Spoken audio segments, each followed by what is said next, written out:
Ok. Dios los bendiga en esta hora, iglesia. Amén. Amén. Le damos la bienvenida a la casa del Señor. Ya empezaron los tiempos de vacaciones, ¿verdad? Mucha gente de vacaciones. Muchos hermanos están en Honduras. Hay otros que están, no sé, en Nueva York, me dijeron que están otros. Mucha gente por ahí, ¿verdad? Pastor, en el pueblo que iba a Ivana, iba el hermano Miguel, iba la hermana. Sí, iban todos para Honduras. Así que yo sé que los van a ver por YouTube en algún momento, así que les mando los saludos a todos los hermanos. La iglesia les manda saludos allá donde se encuentran. Amén. Pues vamos hoy no hay otra visita por acá. El hermano Héctor, que ya es la segunda, tercera vez que viene. Tercera vez. Ya después de la tercera no te saludamos más. Ya de la casa, pues. No, quiero invitarlos a que abramos nuestras Biblias, hermanos, en el Evangelio según San Juan capítulo 4. San Juan 4, seguimos con el tema de la adoración que agrada al Padre. La semana pasada veíamos, ¿verdad?, que la adoración que agrada al Padre, Jesús dijo que se ofrecía en espíritu, ¿verdad? Hoy vamos a entrar un poquito más profundo en lo que es adorar a Dios en verdad. Así que quiero invitarnos a que nos pongamos de pie y vamos a abrir nuestra Biblia en el Evangelio según San Juan capítulo 4 y vamos a leer desde el verso 22 y 23. San Juan 4, 22 y 23. Cuando lo tengan me dicen amén.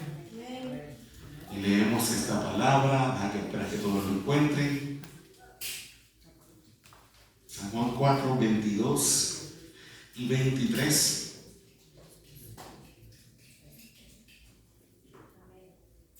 Amén. Y leemos esta palabra en el nombre del Padre y del Hijo y del Espíritu Santo. Y dice la palabra del Señor. Todos juntos. Vosotros adoráis lo que no sabéis.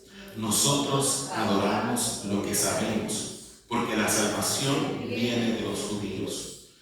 Mas la hora viene, y ahora es, cuando los verdaderos adoradores adorarán al Padre en espíritu y en verdad. Soberano Padre, en esta hora te damos gracias por tu palabra. Te pedimos que nos hables, Señor, a través de ella. Padre, tu palabra es bendita y tiene vida, Señor, para nosotros, Padre. Abre nuestros corazones, abre nuestra mente. Te damos gracias por este tiempo de adoración que hemos tenido en tu presencia. Señor, Padre, nuestros corazones están listos para recibir tu palabra. Te pedimos, Padre, que siga, Señor, ablandando el terreno de nuestros corazones, para que la palabra tuya pueda caer en buen terreno en nosotros, Señor, en nuestras almas, y producir fruto apacible de justicia para ti, Señor, al 30, al 60 y al 300 por uno, Señor. En el nombre de Jesús, que podamos producir frutos para ti, Señor. Que no seamos, Señor, Padre, ramas estériles en la vida, Señor, sino que seamos ramas que tengamos dentro de nosotros la rica savia de la vid verdadera, que es Cristo Jesús. Padre, tú eres el labrador. Y te pedimos, Padre, que como labrador que eres, Señor, que cuidas la vid, Señor, cortes de nuestras vidas aquellas áreas, Padre, que están secas, que están muertas, Señor, que necesitan ser transformadas. Poda de nosotros, Señor, aquello que nos da fruto, Señor. Padre, porque queremos ser, Padre, uvas, Señor, que estén llenas de la vida de tu Espíritu en nosotros, Señor. En el nombre de Cristo Jesús oramos, Padre. Amén y amén. Podemos sentarnos, iglesia. La semana pasada aprendimos, hermanos, que los verdaderos adoradores adoran al Padre en espíritu. Leíamos San Juan 4:23, cuando Jesús le dijo a la mujer samaritana: mujer, la hora viene y ahora es cuando los verdaderos adoradores adorarán al Padre en espíritu. Y decíamos la semana pasada que el espíritu humano, ¿verdad?, es el recinto más íntimo del alma. El alma o espíritu humano posee una conciencia inferior que es la que nos hace conscientes de nosotros mismos. Y esa conciencia inferior es el asiento de la mente, de las emociones y de la voluntad. El alma también posee una conciencia superior que nos hace conscientes de Dios. Esa conciencia superior que está en el alma, que nos hace conscientes de Dios, es la que nos permite conocerle, es la que nos permite percibirle, es la que nos permite intuir las cosas del Espíritu de Dios, y es donde podemos tener comunión íntima y profunda con el Padre. Esa conciencia superior que está en lo profundo de nuestra alma es vivificada cuando experimentamos el nuevo nacimiento. Decíamos también la semana pasada que la adoración verdadera brota desde lo profundo del hombre interior que ha sido vivificado por el Espíritu Santo. Aprendimos también la semana pasada que los elementos externos y materiales quizá pueden facilitar, entre comillas, la adoración. Los elementos externos como la música, los instrumentos, las voces, todo si es bien tocado puede ser un instrumento que nos facilite entrar a la presencia de Dios. Puede ser un vehículo que nos ayuda a entrar en la experiencia de adoración. Pero al final, Dios no mira lo lindo que toca el grupo. Dios no mira lo lindo que cantan los que cantan. Dios mira la condición del corazón y del espíritu de quien adora. Mi hermano, mucha gente se enfoca en edificios, en templos, en santuarios, en rituales, en altares, en objetos sagrados, en velas, en música especial. Algunas iglesias tienen imágenes, otra gente tiene escapularios, otra gente se inclina ante estatuas. Pero dentro del mundo evangélico también tenemos nuestras imágenes, ¿verdad? En el mundo evangélico nos enfocamos en ministros, nos enfocamos en artistas cristianos. Muchas iglesias se enfocan en danzores, en mantos, en banderas, en estandartes, en chofares. Pero ninguna de estas cosas, vuelvo y repito, son esenciales para la adoración. Por el contrario, todas estas cosas pueden llegar a convertirse en una distracción a la verdadera adoración. ¿Sabía usted que todas estas cosas pueden convertirse en distracciones? Y que en vez de ayudarnos a entrar en la presencia de Dios, lo que hacen es distraernos y desenfocarnos de quién es Él.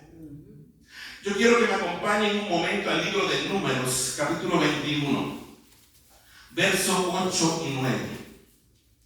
Números 21, 8 y 9. Y ya mismo va a entender por dónde vengo. Números 21, versos 8 y 9. Cuando lo tengan me dicen amén. Ya habíamos hablado de este pasaje. Este fue el pasaje cuando el pueblo de Israel murmuró en contra de Moisés. Y Dios castigó al pueblo enviándole serpientes ardientes que mordían al pueblo. Y mucha gente comenzó a morir. Y Moisés intercedió delante de Dios por el pueblo. Y Dios le dio una instrucción específica de lo que debía de hacer, a fin de que la mortandad fuera detenida. ¿Lo tienen todos? Amén. Números 21, 8 y 9. Vamos a leerlo todos juntos. A la mitad de tres. A la 1, a las 2 y a las 3. Dice: y Jehová dijo a Moisés: hazte una serpiente ardiente y ponla sobre un asta. Y cualquiera que fuere mordido y mirare a ella vivirá. Verso 9. Y Moisés hizo una serpiente de bronce y la puso sobre un asta.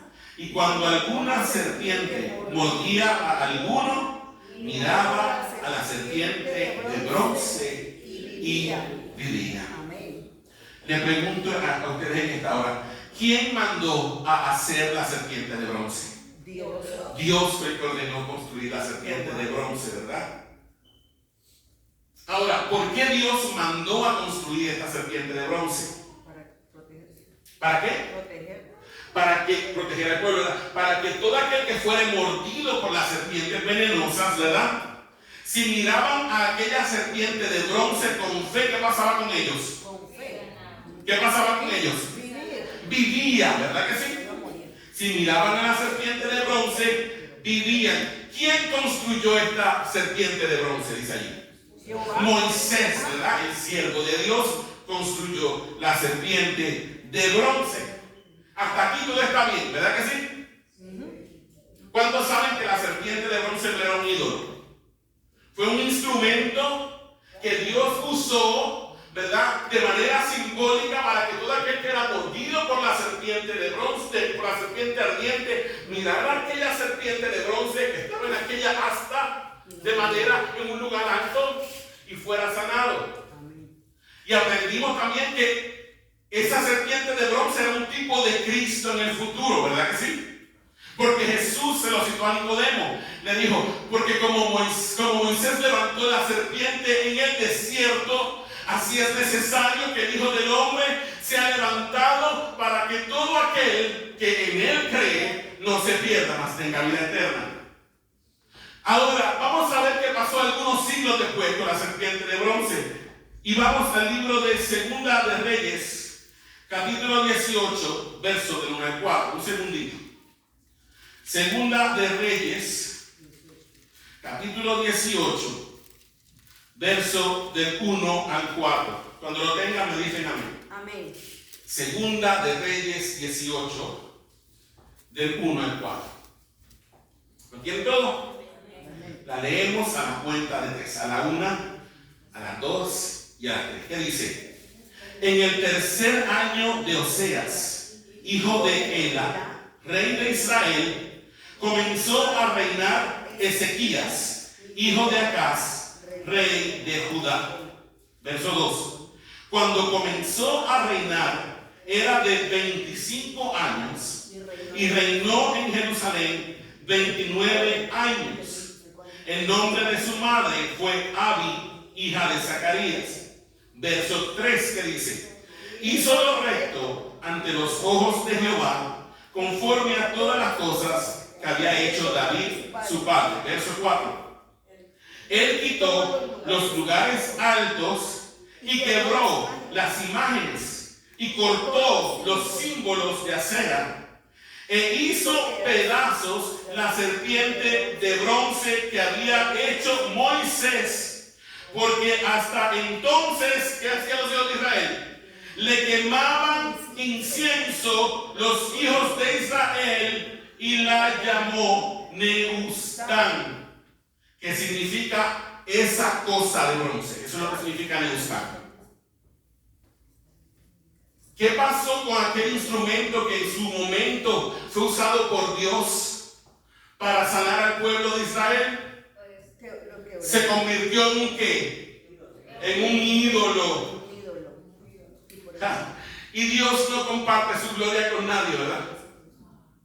Y aunque era un objeto sagrado que había construido Moisés y que había sido ordenado por Dios, el rey Ezequías, ¿qué hizo?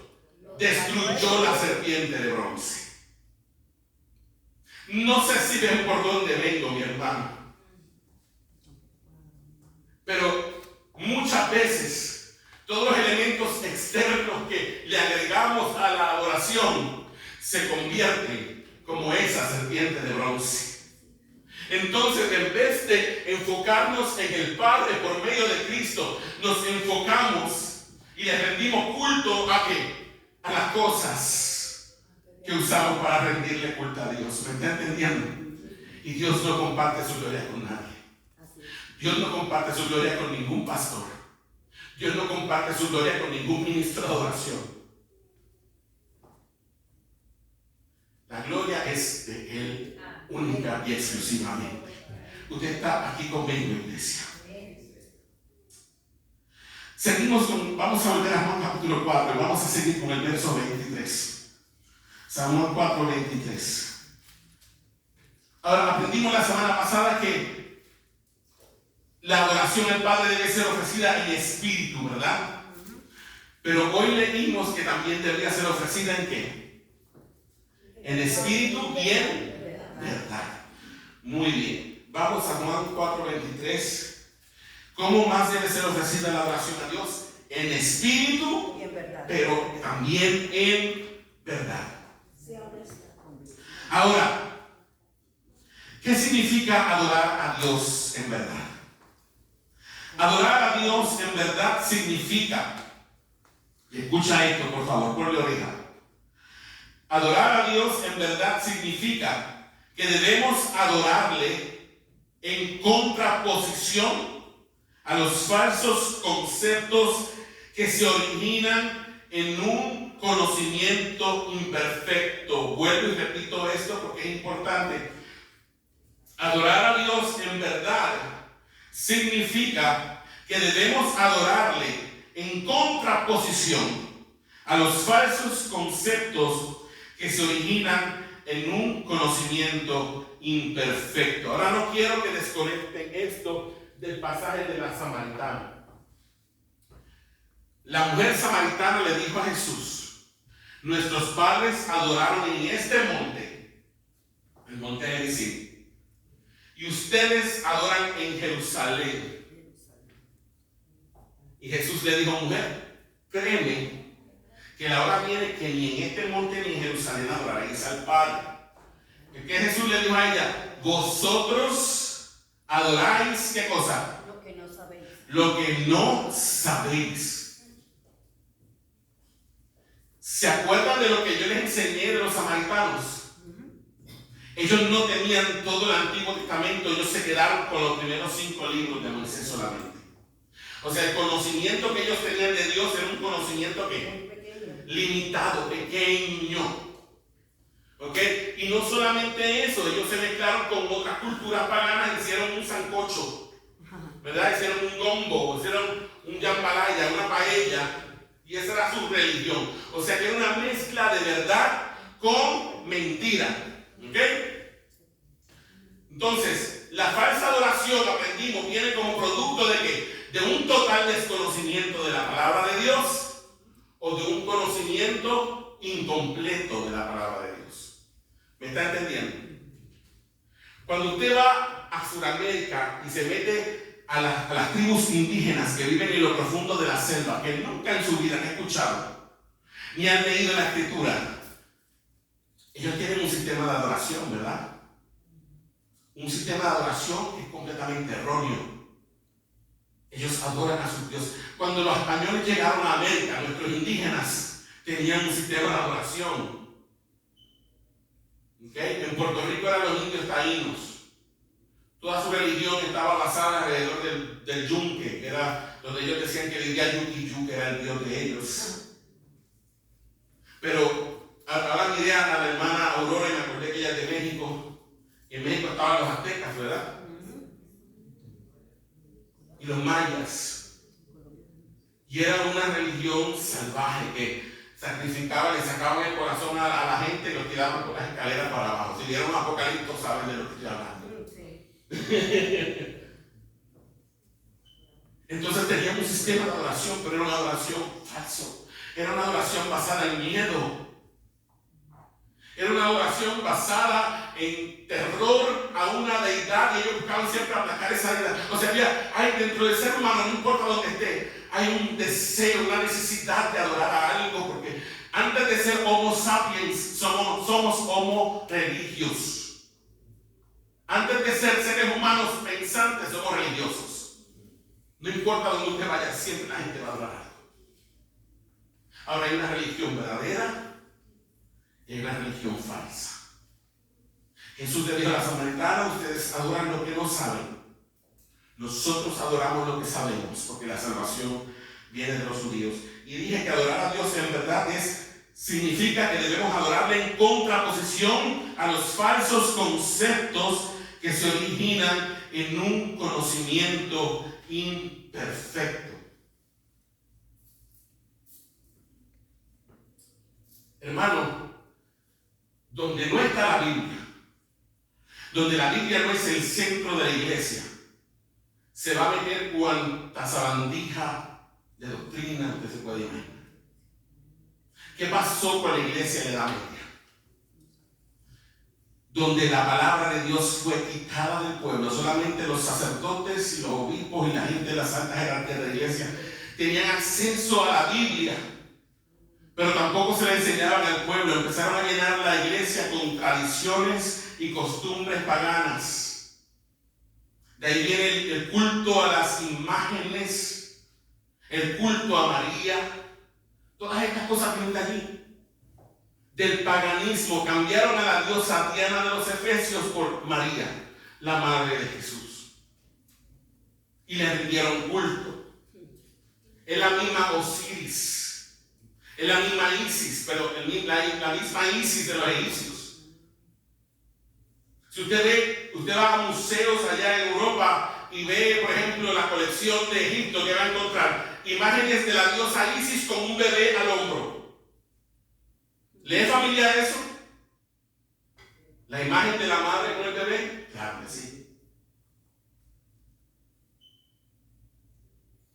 Entonces, ¿qué hizo la religión de la Edad Media? Mezcló todo el paganismo de las culturas que le rodeaban y lo introdujo en la iglesia. Le puso un disfraz cristiano. Pues ya no dice, ahora es María la madre de Jesús. Y se le dio a María, se entronó a María en un lugar que no debió nunca haber estado. No le quitamos a María su honor. María, dice la palabra de Dios, que el ángel le dijo: bendita eres entre todas las mujeres, llena eres de gracia, salve muy favorecida. Pero ella misma dijo de sí misma: he aquí la sierva del Señor, hágase conmigo conforme a tu palabra. En la boda de Caná, cuando se quedaron sin vino, que ella le dijo a los sirvientes: hagan todo lo que Él les diga. O sea, ella nunca dirigió la gloria a ella. Y si María llega a resucitar en esta era, hermano, se muere de nuevo cuando vea el disparate que hemos hecho con ella. Entonces, cuando sacamos la Biblia, entonces la iglesia se llena de otras cosas. Y eso no solamente pasó con la iglesia católica romana, eso pasa con los evangélicos hoy día. En iglesias donde la palabra de Dios no es el centro, se mete cuanta basura de doctrina usted se puede imaginar. ¿Me está entendiendo? ¿Está conmigo? Entonces, mi hermano, esto lo lleva al primer punto del sermón en esta mañana. Entonces, adorar a Dios en verdad. La semana pasada decía que tenemos que adorar a Dios en espíritu, ¿verdad? Pero también hay que adorar a Dios ¿en qué? En verdad. Y la verdad viene como conocimiento de las sagradas escrituras, ¿cierto o falso? Sí. Entonces, ¿dónde recibimos la verdad de Dios? En la palabra de Dios. En la mente. Entonces, adorar a Dios en verdad implica que nuestra mente debe estar ¿qué? Debe estar también involucrada en el acto de adoración. ¿Me está entendiendo? Hay iglesias donde se adora la adoración. ¿Me entendieron? Hay iglesias donde se adora la adoración. Ellos adoran la adoración. Yo me acuerdo, había un meme hace muchos años atrás en inglés que se ve esta muchacha bien excited. Ella así dice: ay, en la iglesia el domingo danzamos, brincamos y le cantamos a Jesús. Y con el que ella está hablando le pregunta: ¿y de qué predicó el pastor? Ay, yo no sé, pero brincamos, adoramos y brincamos y alabamos a Jesús.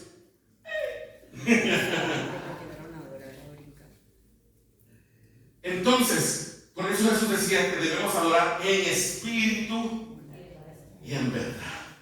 Nuestras emociones tienen que estar envueltas, claro que sí. Hermano, porque usted no es un canto de hielo. Usted no es una penca de hielo en Mayagüez. Donde yo nací, había un frigorífico, se llamaba el frigorífico mayagüezano. Y si usted tenía una fiesta, usted iba al frigorífico y le vendían una plancha así de hielo. Hermano, usted no es eso. Usted es un ser humano. Usted tiene emociones. Pero su adoración no debe ser todo de emoción. Su mente tiene que estar envuelta. Y se lo voy a probar bíblicamente. Vamos a 1 Corintios 14, verso 15. 1 Corintios 14, 15. 1 Corintios 14 y 15. 14, 15. 1 Corintios, capítulo 14, verso 15. Mira lo que el apóstol Pablo, para que entienda el contexto. La iglesia de Corinto era una iglesia que tenía un desbarajuste. Tenía un reguero. Tenían un revolú con los dones espirituales. Todo el mundo quería hablar en lenguas. Todo el mundo quería los dones más llamativos. Y dentro de ese contexto es que Pablo le escribe a los corintios esto. ¿Están conmigo? ¿Lo tienen todos? A la 1, a las 2 y a las 3. ¿Qué les dice Pablo? ¿Qué pues? Oraré con el Espíritu, pero oraré también con el entendimiento. Cantaré con el Espíritu, pero cantaré también con el entendimiento. Entonces, la emoción es maravillosa. La emoción es buena, mi hermano. No me malinterpreten. No es que ahora vamos a venir aquí como si viéramos al funeral. No. Dios quiere que usted se goce en Él. Pero su entendimiento tiene que estar involucrado en la adoración. Acompáñenme un segundo a Marcos 12:30. Marcos 12:30. Un segundito. Marcos capítulo 12, verso 30. Marcos 12:30.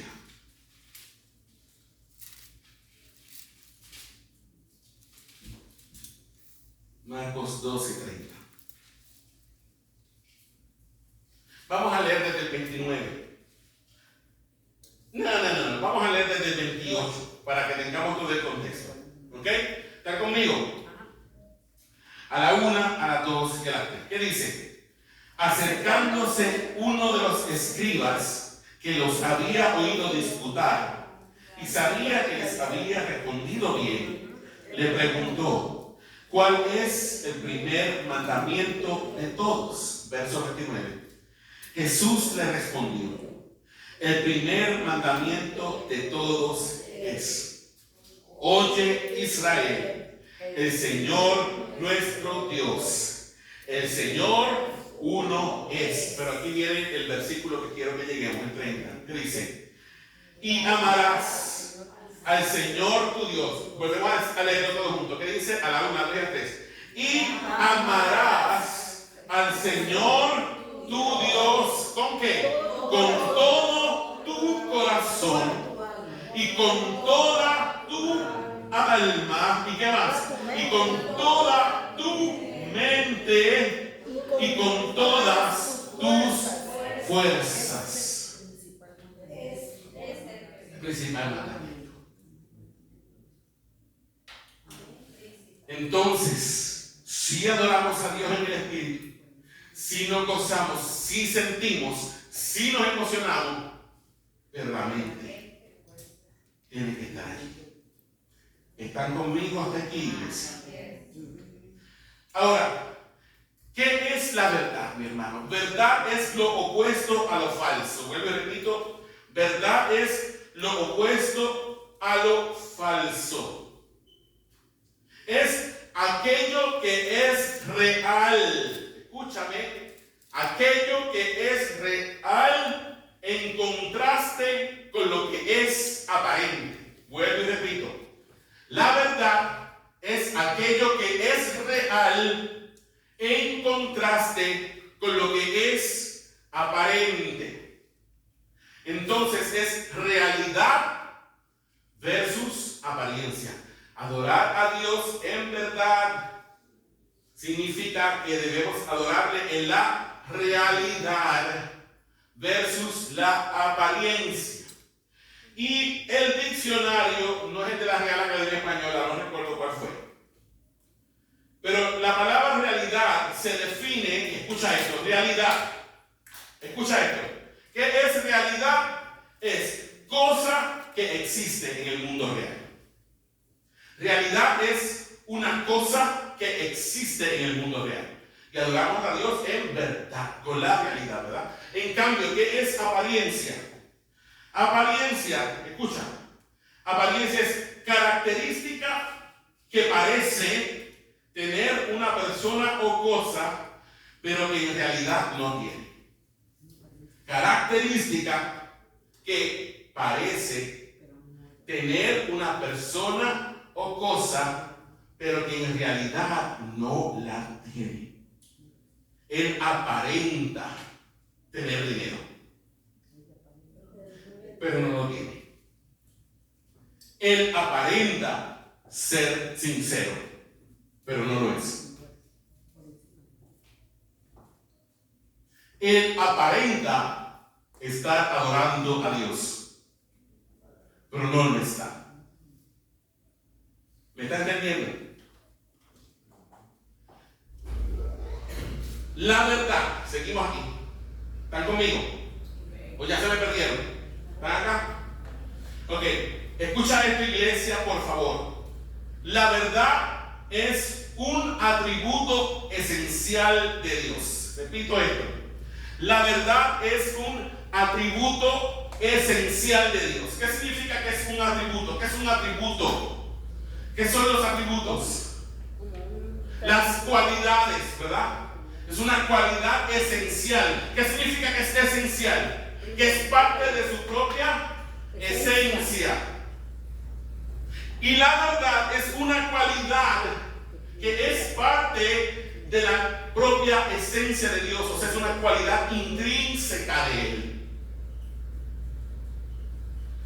En Juan 14:6, Jesús se llama a sí mismo ¿qué? Él les dijo, Jesús le dijo a Felipe: yo soy el camino, yo soy la verdad y la vida. Pero Jesús dijo: yo soy la verdad. Entonces la verdad es una característica esencial de Dios. Dios en sí mismo es verdad. Ahora, la palabra de Dios fue inspirada y revelada por Él, fue soplada por Él mismo. ¿Verdad que sí? Amén. Y la palabra de Dios refleja el carácter de Dios. Busquemos un momentito Juan 17:17, la oración sacerdotal de Cristo. Juan 17:17, cuando Jesús ora por sus discípulos. Entonces, Jesús, la verdad, es un atributo esencial de Dios. Jesús dijo de sí mismo que Él era la verdad. Pero mira lo que Él dice ahora en Juan 17:17. Él está orándole al Padre por sus discípulos. Jesús está a punto de ser sacrificado. Está a punto de morir, ser sepultado, resucitar y ascender al cielo. Pero antes de irse, Él oró por sus discípulos. Oró por los discípulos que tenía en ese momento, pero también dijo: no solo oro por ellos, Padre, sino también por aquellos que han de creer en mí por la palabra de ellos. Entonces Jesús oró por ti. Todavía no estaban ni en los suspiros ni en los planes de tus tatarabuelos. Ya Jesús había dado por ti, porque te conocía por nombre y apellido. San Juan 17:17, en la oración sacerdotal de Cristo. A la cuenta de que lo tienen todos. Amén. Espérate, que aquí en el 18:17 y va a leer la que no era. Ok, a la 1, a las 2 y a las 3. ¿Qué le dijo Jesús al Padre? Santifícalos en tu verdad. Pero dice que tu palabra es verdad. Amén. Entonces, la verdad es un atributo intrínseco intrínseco, esencial del Padre. Jesús dijo de sí mismo que Él era la verdad, pero en su oración sacerdotal Jesús le dice al Padre que su palabra era ¿qué? Verdad. Verdad. ¿Y qué es la palabra de Dios, mi hermano? Las Sagradas Escrituras. Santifícalos en tu verdad. Tu palabra es verdad. Entonces la palabra es esencial para nuestra santificación. ¿Me está entendiendo? ¿Qué es santificación? Hermano, hay dos aspectos de la santificación. Cuando usted nace de nuevo, posicionalmente hablando, en el momento en que usted recibe a Cristo, Dios lo declara a usted santo. Dios lo santifica. Posicionalmente hablando, en Cristo usted es santo. Y santo significa apartado para Dios. Ahora, hay un aspecto de la santificación que es progresivo. ¿Ok? Y ese aspecto progresivo significa que usted va a ir creciendo en madurez espiritual para llegar a convertirse en ¿qué? En aquello que ya Dios dice que usted es. Ya Dios dijo que usted es santo, ¿verdad que sí? Ahora, la santificación es el proceso mediante el cual vamos no solamente siendo santos posicionalmente, sino que vamos santificándonos hasta alcanzar la madurez en Cristo. ¿Está conmigo hasta aquí? Amén. Y dice allí, santifícalos en tu verdad. Tu palabra es la verdad. Entonces, mi hermano, cuando Jesús en Juan 4:23 afirma que debemos adorar al Padre en verdad, quiere decir que el Padre debe ser adorado sobre la base de lo que Él ha revelado de sí mismo en las Sagradas Escrituras. Y yo creo que no captaron eso que les dije. Y lo voy a repetir. Cuando Jesús en Juan 4:23 afirma que debemos adorar al Padre en verdad, quiere decir que el Padre debe ser adorado, y escucha esto, sobre la base de lo que Él ha revelado de sí mismo en las Sagradas Escrituras.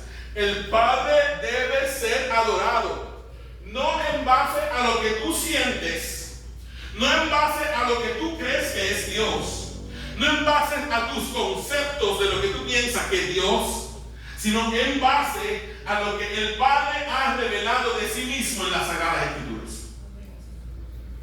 Mi hermano, cuando usted anoche, como estaba trabajando, y ustedes saben, los que me han visto, los que me tienen en Facebook saben que las noches que yo trabajo son noches en las que estoy muy activo en Facebook, ¿verdad? Y estaba viendo un video de un muchacho que quedé bruto. Yo estaba esperando escuchar algo edificante, pero quedé bruto. Él dijo que Jesús murió en la cruz para enseñarnos cómo morir por nuestros ideales. Wow. Yo dije, ¿qué clase de barrabasada tan grande dijo él? Él no tiene ni idea de lo que Jesús realmente hizo en la cruz, de lo que realmente significa la cruz del Calvario. La cruz del Calvario no es el ejemplo que Jesús te da para que mueras por tus ideales. No, mi hermano, la cruz del Calvario es una muestra de lo depravado que somos. Que la única manera en que Dios podía salvarnos de nuestro pecado era enviando a su Hijo a morir en sustitución por nosotros. Esa es la doctrina de la sustitución penal. ¿Qué significa la doctrina de la sustitución penal? Que Cristo murió la muerte que yo merecía. Que Cristo sufrió el castigo que yo merecía. Entonces, Jesús no me está enseñando a morir por un ideal.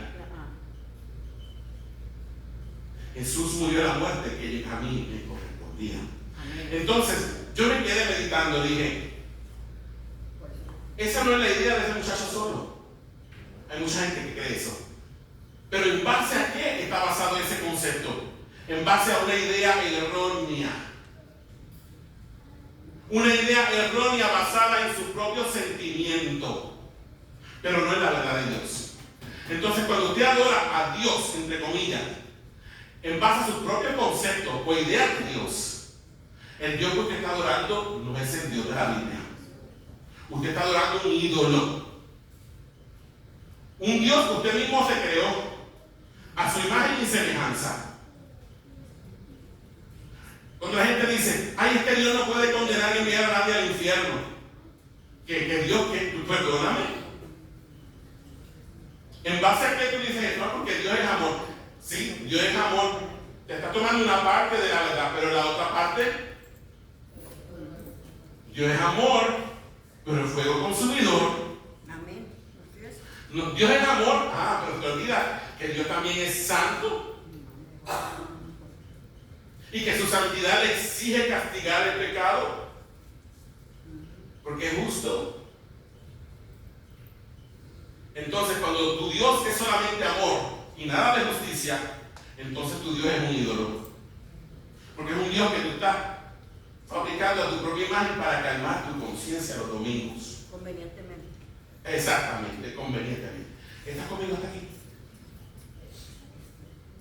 Estás conmigo, iglesia. No quiero que se me pierda. Yo sé que ya se me fue. Pero entonces adoramos a Dios, adoramos al Padre en base al conocimiento que tenemos de Él en las Sagradas Escrituras. Hermano,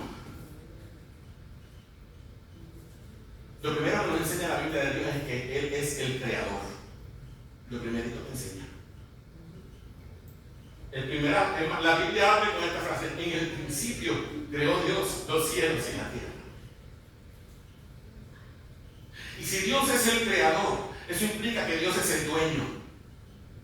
Porque cuando usted hace algo, usted es el dueño, ¿verdad que sí? Y si Dios es el dueño, Dios tiene el derecho de imponer las reglas que a Él le dé la gana, porque Él es el dueño. ¿Usted me está entendiendo? Y si Dios impone las reglas que a Él le dé la gana, yo como su criatura, que pertenezco a Él, tengo una responsabilidad moral con Él de hacer ¿qué? Lo que Dios dice que yo debo de hacer. Y si yo no hago lo que Dios dice que yo debo de hacer, entonces yo soy un desobediente, ¿verdad? Estoy quebrantando la ley. ¿Está conmigo? Amén. La Biblia enseña que Dios, capítulo 6 de Génesis, y Dios Jehová, que la maldad de los hombres era mucha sobre la tierra, y se arrepintió Jehová de haber hecho hombre sobre la tierra. Y dijo, raeré de la tierra al hombre que he creado, porque me arrepiento de haberlo hecho. Serán sus días 120 años. Y le dijo a Noé, construye un arca de madera de ofer. Calafatea la comprea por dentro y por fuera. Y entrará contigo en el arca un macho y una hembra de cada especie, tú y tus hijos, y tu esposa y las esposas de tus hijos, porque voy a traer de la tierra al hombre que he creado.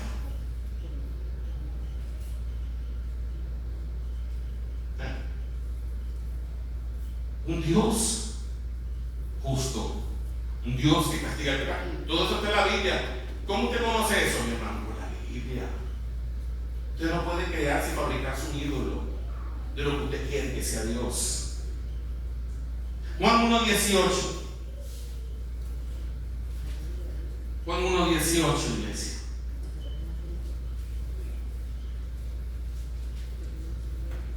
¿Qué dice el apóstol Juan acerca de Jesús en Juan 1:18? A la cuenta de 3, ¿qué dice? A Dios nadie le dio jamás. El unigénito Hijo que está en el seno del Padre, Él le ha dado a conocer. Entonces, en Juan 1:18 aprendimos que ¿quién es el que interpreta al Padre? ¿Sabe que la palabra donde dice que el Hijo unigénito que vive en el seno del Padre es el que lo ha dado a conocer? La palabra conocer en griego ahí es exegeomai, de lo que viene la palabra exégesis, que significa interpretación. Entonces, el que nos interpreta al Padre, ¿sabe quién es? Jesús, el Hijo unigénito que mora en el seno del Padre. ¿Quién mejor que el Hijo para conocer al Padre?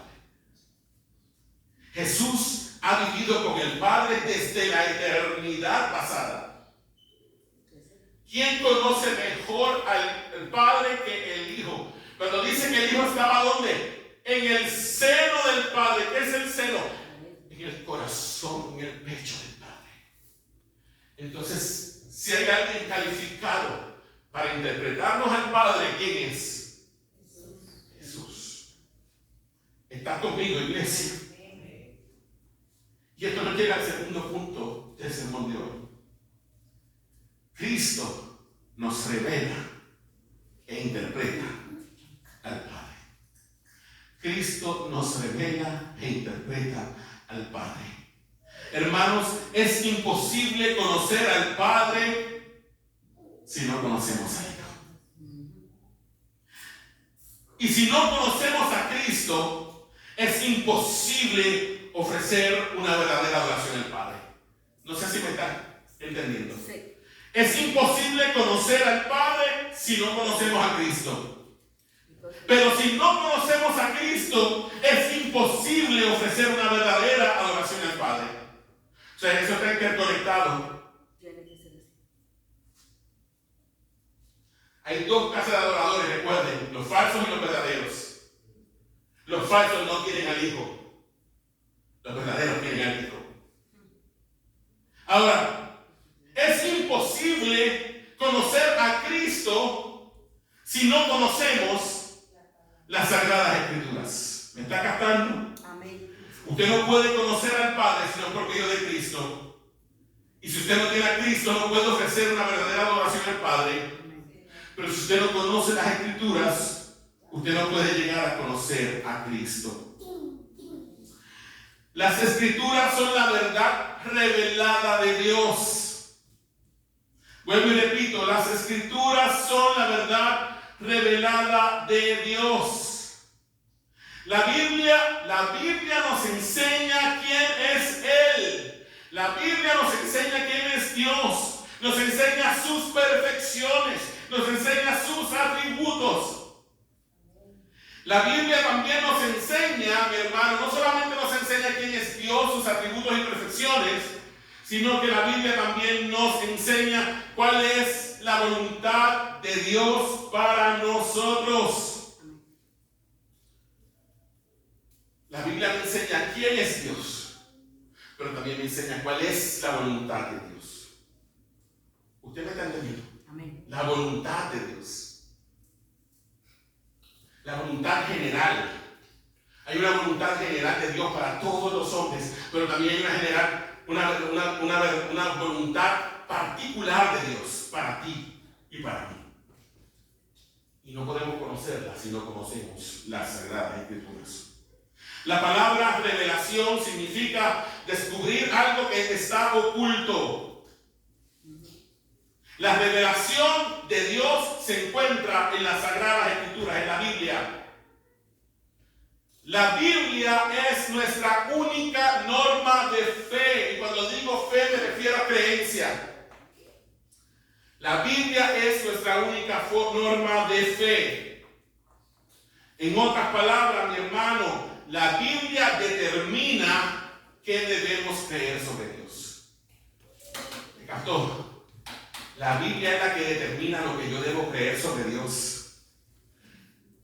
No lo determina el Tribunal Supremo de Estados Unidos. No lo determina el sistema de educación de Estados Unidos. No lo determina ningún gobierno. No lo determina ningún pastor. No lo determina ninguna iglesia. No lo determina ningún líder religioso. No. La Biblia es la que determina lo que usted y yo debemos de creer. Amén. ¿Está conmigo hasta aquí? Ahora, la Biblia no es solamente nuestra única norma de creencia, sino que también la Biblia es nuestra única norma de conducta. Escúchalo. La Biblia es nuestra única norma de conducta. Entonces la Biblia determina qué yo debo de creer, pero también determina cómo yo debo de vivir. Como que no me lo captaron. Ya estoy terminando. Sé que son las 11:51. La Biblia determina qué yo debo de creer, pero también la Biblia determina cómo yo debo de vivir. ¿Usted me está entendiendo? Y si la Biblia determina cómo yo debo de vivir, cómo yo debo conducirme, entonces eso significa que la Biblia es la que regula nuestra práctica de vida. Y si la Biblia regula nuestra práctica de vida, esto incluye también nuestra manera de adorar. ¿Usted me está entendiendo? Amén. Si la Biblia regula mi práctica de vida, cómo yo debo de vivir, la Biblia regula cómo yo debo de adorar también. Claro.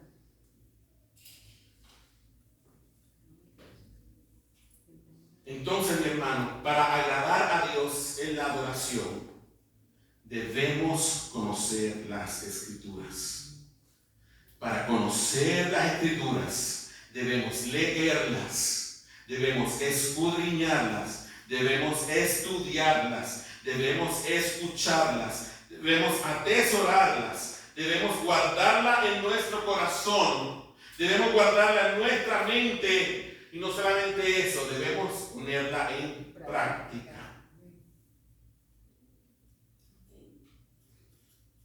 Ustedes dirán, ¿qué latoso ese pastor con la Biblia? Mi hermano, ¿sabe por qué le repito las cosas muchas veces? Para que se nos meta en el cerebro. Yo tengo 2 hijos, 2. Y yo sé que ustedes le pasa también. ¿Cuántas veces usted tiene que repetirle a sus hijos la cosa?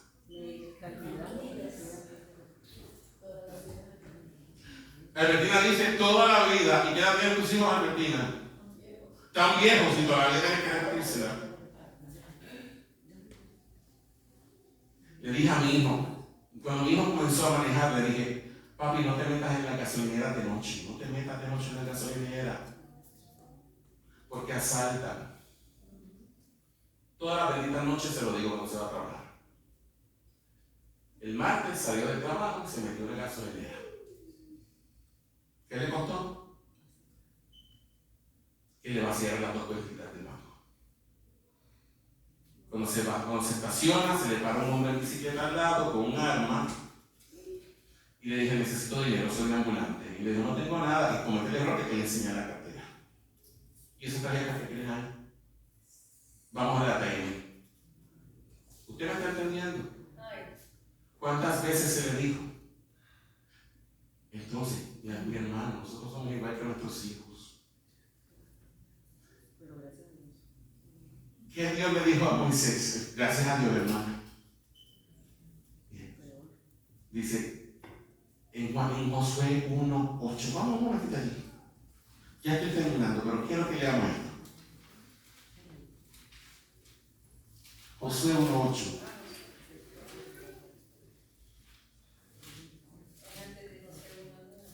Sí, el Señor me trajo esta palabra ahora al momento. No es que sea una revelación espontánea. No se asusten, no es eso. Pero mira lo que Dios le dijo a Josué. Moisés acaba de morir. Moisés, el hombre de Dios que guió al pueblo de Israel por el desierto por 40 años, acaba de morir. Ahora a Josué le toca la responsabilidad de entrar al pueblo de Israel a la tierra prometida. Y mira lo que Dios te dice en Josué 1:8. ¿Lo tienes conmigo? Que dice, nunca se apartará de tu boca este libro de la ley, sino que de día y de noche meditarás en él, para que guardes y hagas conforme a todo lo que en él está escrito, porque entonces harás prosperar tu camino y todo te saldrá bien. ¿Cuándo le dijo él que podía apartar esa palabra de su corazón y de su mente y de su boca? Nunca. Y le dice, en el antiguo, en el Pentateuco, no recuerdo exactamente dónde, dice que le dice a los padres, y hablarás con tus hijos por el camino de esta palabra, y al acostarse, y al levantarse, y por la mañana, y por la tarde, y por la noche. Entonces mi tarea como pastor es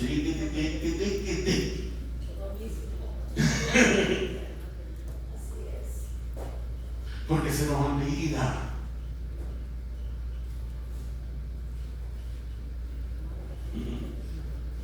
Y con esto termino, mi hermano. No podemos divorciar la Biblia de la verdadera adoración.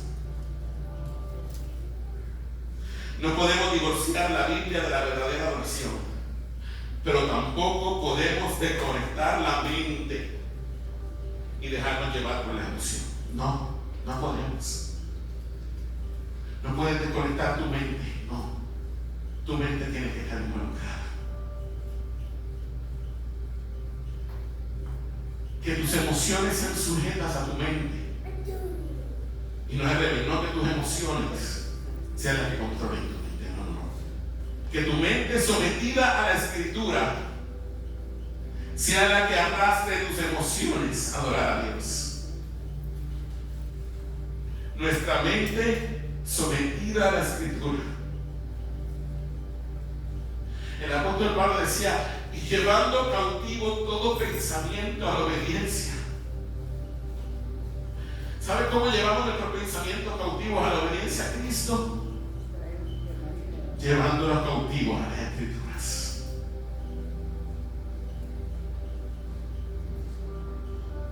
Inclinando nuestro Padre.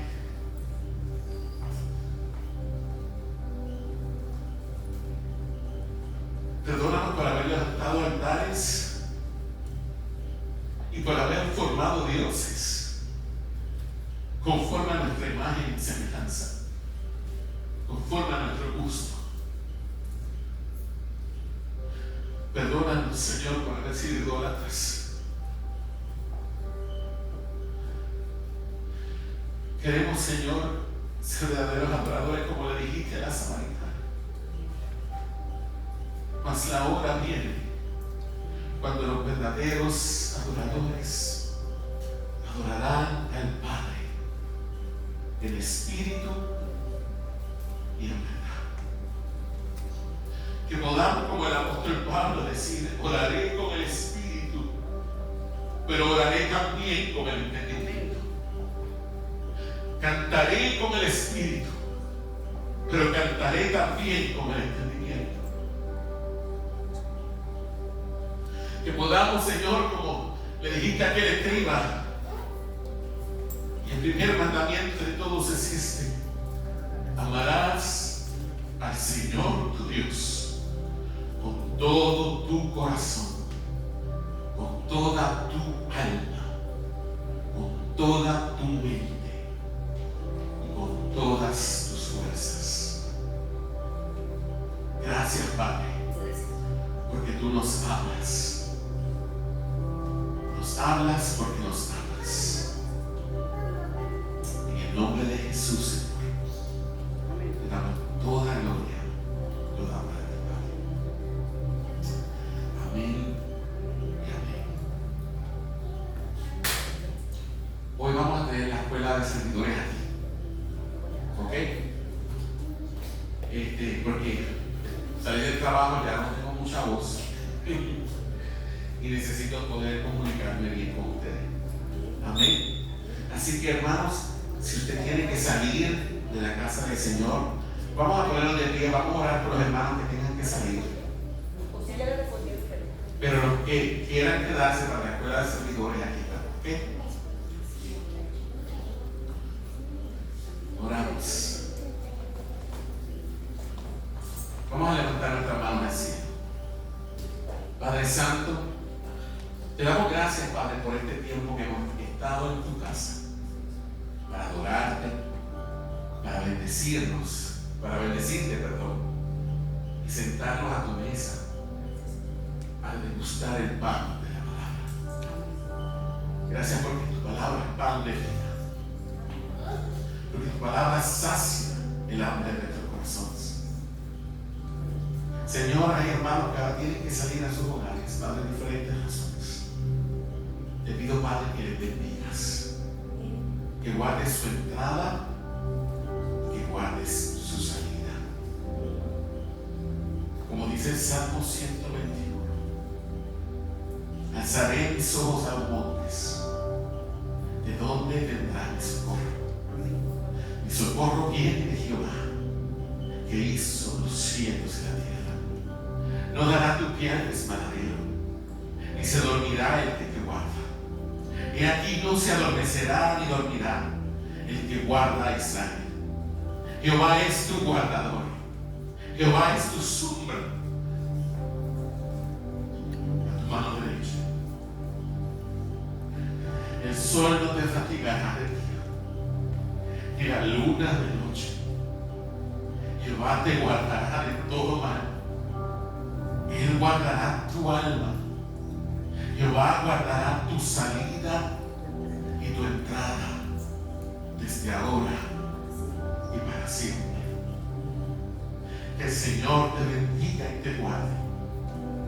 Que el Señor haga resplandecer su rostro sobre ti y tenga de ti misericordia. Que el Señor alce a ti su rostro y ponga en ti paz. Que la bendición del Padre y del Hijo y del Espíritu Santo sea con cada uno de nosotros. En el nombre de Jesús. Amén. Pastor, de ahí tiene oración a Iván, pero sale para Iván manejando. Amén. Señor, te presentamos a Iván que sale para Honduras. Te pedimos, Padre, que sea con él, lo guarde en el camino. Bendice a los hermanos que están de vacaciones, que están por allá. Guárdales, sé con él, Padre, en el nombre de Jesús. Amén y amén. Dios los bendiga, iglesia. Amén. Pastor, Dígame. quería también pedir oración por mi hijo porque hace el día de lo de la iglesia, antes de eso, fue con sus amigos a una esta de fútbol ¿A un juego? y mi hija duró con la misma cosa del pie porque él le pasó Wow. el pie